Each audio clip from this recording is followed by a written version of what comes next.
So let me start by an attempt at thinking about aspiration.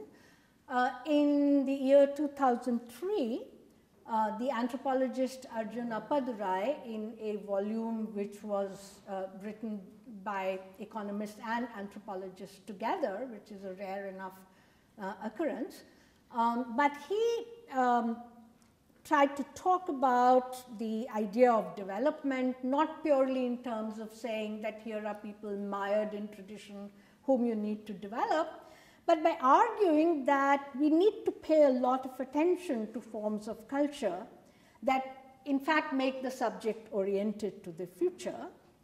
And he contrasted this with the emphasis in anthropological literature on tradition and inheritance, which are very important topics in their own right, but which he thought had limited the way in which people looked towards the past, but did not actually conceptualize what kind of futures people tried to imagine. So the question becomes that if indeed aspirations are not purely matters of individual dispositions towards the future, but are socially determined, how do we think about them as socially determined? So the questions were really that obviously to talk about the future is to also take into account forms of temporality. So the first question was, can the poor be oriented to the future? A lot of research on the poor, especially those who are very poor, who by World Bank definition live on less than $2 a day. I'm not talking about those who live on less than $1 a day, but I'm thinking about those who live on less than $2 a day. The question which is very interesting over here is not how terrible their lives are, which it may be so, and in some cases there are obviously many, many privations that one has to attend to, but how do they live on such meager sums? What do we know about the fact that if indeed they're living on these very meager sums, how are they actually managing to live on this? A couple of economists, especially Abhijit Banerjee and Esther Dislow of MIT, tried to produce some very systematic data to say what kinds of economic activities do people actually engage in. And one of the interesting findings of this is that the poor make choices.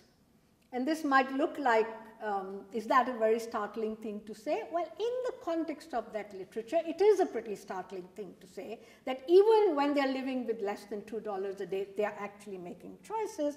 So the question becomes that how do we think about pure subsistence versus collective maps of aspiration?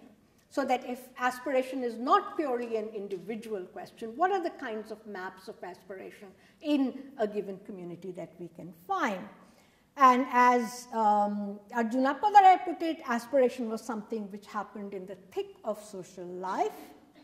And as the economists put it, there is a kind of aspiration window to which we should be giving attention. So in the economistic understanding, aspiration is not just something vague which we can simply describe. We need to narrow it down to give it certain substance. So the economist Debraj Ray, who has done some work on this, offered the concept of window of aspiration, in which he basically argued that what was important was not aspiration per se, but aspiration gaps. And that normally it's when we relate ourselves to people similar to ourselves that we can actually use this idea of aspiration gap in a productive way. What he argued was that as an Indian economist living in New York, it made sense for him to relate to other economists living in New York or other Indian economists, but it didn't make sense for him to compare himself to Madonna, or to Bill Gates or whatever. Again, this looks at the surface as a very well-argued proposition, but I will try to argue that his notion that a connected society is one in which there are absolutely observable paths between poor and the rich, And that otherwise, if this aspiration gap becomes too big, the poor are likely to be attracted much more towards violence or fundamentalism or all those things these days, that have become the kinds of demons in our society.